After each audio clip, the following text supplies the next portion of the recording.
നമസ്കാരം. ക്രിസ്തുവിനും 11 നൂറ്റാണ്ടുകൾക്ക് മുൻപേ ഇസ്രായേൽ എന്ന പ്രദേശവും യഹൂദ മതത്തിൽ വിശ്വസിച്ചിരുന്ന ജനങ്ങളും ഉണ്ടായിരുന്നു എന്നാണ് ചരിത്രത്തിൽ കാണപ്പെടുന്നത്. സെന്നാകേരിബ്, നെബൂഖദ്നേസർ എന്നിങ്ങനെയുള്ള രാജാക്കന്മാർ യഹൂദന്മാരെ യുദ്ധത്തിൽ തോൽപ്പിച്ചു ഭരണം പിടിച്ചെടുത്തെങ്കിലും പിന്നീട് ഗ്രീക്കിന്റെ അധീനതയിലായി. മക്കബായ വിപ്ലവത്തിലൂടെ ഗ്രീക്കിനെ തോൽപ്പിച്ചാണ് ഇസ്രായേൽ ഭരണം യഹൂദന്മാർ തിരിച്ചുപിടിക്കുന്നത്. റോമൻ സാമ്രാജ്യം ശക്തി പ്രാപിച്ചതോടെ ഇസ്രായേൽ റോമൻ സാമ്രാജ്യത്തിന്റെ ഭരണത്തിലായി.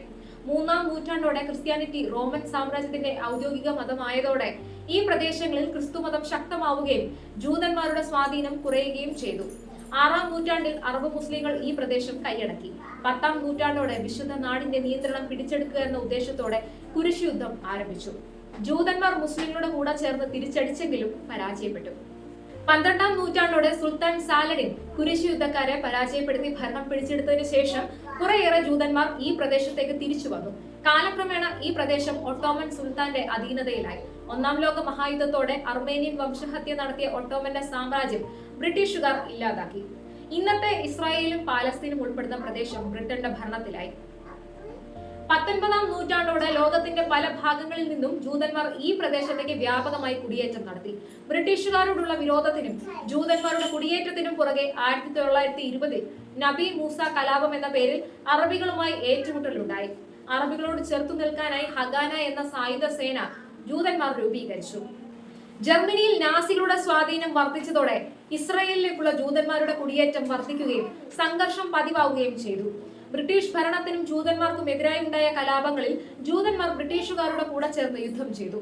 2-ാം ലോക മഹായുദ്ധത്തിനു ശേഷം ഇന്ത്യ ഉൾപ്പെടെയുള്ള നിരവധി രാജ്യങ്ങളിൽ നിന്ന് പിൻവാങ്ങിയതിന്റെ കൂടെ ഇസ്രായേൽ പാലസ്തീൻ പ്രദേശങ്ങളിൽ നിന്നും പിൻവാങ്ങാൻ ബ്രിട്ടൻ തീരുമാനിച്ചു.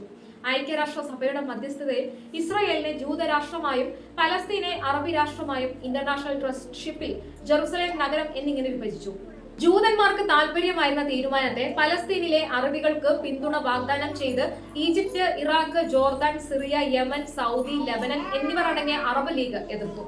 1948-ൽ ബ്രിട്ടൻ പിൻവാങ്ങിയതോടെ 1935 മുതൽ ജൂത സമൂഹത്തെ നയിച്ചിരുന്ന ഡേവിഡ് ബെൻ ഗൂറിയൻ ജൂതരാഷ്ട്രം നിലവിൽ വന്നതായി പ്രഖ്യാപിച്ചു. American president Harry S Truman, Soviet union നേതാവ് ജോസഫ് സ്റ്റാലിൻ എന്നിവർ ഇസ്രായേലിനെ അംഗീകരിച്ചു.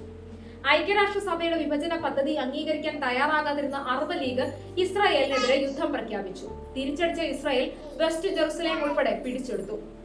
ജൂഡിയ, സമരിയ എന്ന പ്രദേശങ്ങൾ പിടിച്ചെടുത്ത ജോർദാൻ വെസ്റ്റ് ബാങ്ക് എന്ന പേര് ഇടുകയും ചെയ്തു. ഗാസ ഈജിപ്തിന്റെ കീഴിൽ ആവുകയും ചെയ്തു. അറബ് യുദ്ധത്തോടെ പലസ്തീൻ രാഷ്ട്രം രൂപീകരിക്കാൻ വേണ്ടി മാറ്റിവെച്ചിരുന്ന പ്രദേശത്തിൽ കുറേ ഭാഗം ഇസ്രായേൽ, ജോർദാൻ, ഈജിപ്ത് എന്നിവരുടെ നിയന്ത്രണത്തിലായി. 1949-ൽ ഐക്യരാഷ്ട്രസഭ ഇസ്രായേലിനെ UN അംഗമാക്കാൻ തീരുമാനിച്ചു.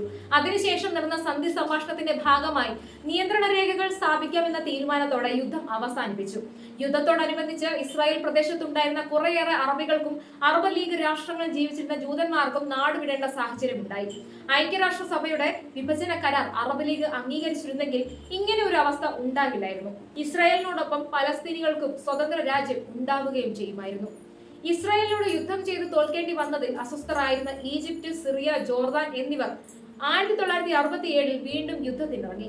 ജോർദാന്റെ നിയന്ത്രണത്തിലായിരുന്ന വെസ്റ്റ് ബാങ്ക്, ഈസ്റ്റ് ജെറുസലേം, ഈജിപ്തിന്റെ നിയന്ത്രണത്തിലായിരുന്ന ഗാസ എന്ന പ്രദേശങ്ങൾ ഈ യുദ്ധത്തിൽ ഇസ്രായേൽ അങ്ങ് പിടിച്ചെടുത്തു.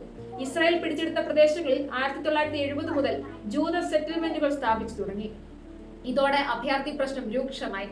1993-ൽ നോർവേയിൽ വെച്ച് നടന്ന ഓസ്ലോ സമാധാന കരാറിന്റെ ഭാഗമായി വെസ്റ്റ് ബാങ്ക്, ഗാസ എന്ന പ്രദേശങ്ങളുടെ നിയന്ത്രണം പാലസ്തീൻ അതോറിറ്റിക്ക് ഇസ്രായേൽ വിട്ടുകൊടുത്തു.